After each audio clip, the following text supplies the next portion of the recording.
තෙරුවන් සරණයි සියලු දෙනාටම ධර්මාලෝකය YouTube චැනල් එකට ඔගුලන්ක සාදරයෙන් පිළිගන්නවා. ඉතින් අද මම ඔගුලන්ට කියන්න යන්නේ ඉතාමත්ම වටිනා ගාථාවක් ගැන.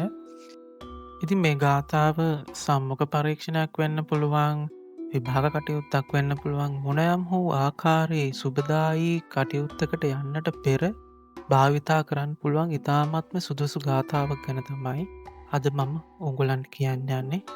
මේ ගාථාව භාවිතා කිරීමෙන් ඔබ බලාපොරොත්තු වන ආකාරයේ ජයග්‍රහණ සාර්ථක ප්‍රතිඵල ලබා ගැනීමට ඔබට හැකියාව ලැබෙන.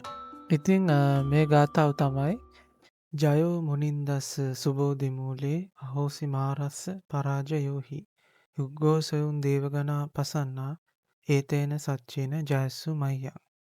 මේ ගාථාරත්තින් කියවෙන්නේ භාග්‍යතුන් වහන්සේගේ මාර පරාජය පිළිබඳවයි.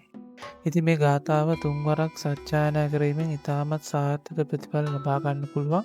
ඉති මේ ගාථාවංකුළු දැනටමත් භාවිතා කරනවනං ඔගුවන්ගේ අදහස් පහලින් කමෙන්ට් කරග යන්න කියලා අපි කාරුණික ඉල්ලා සිටිනවා.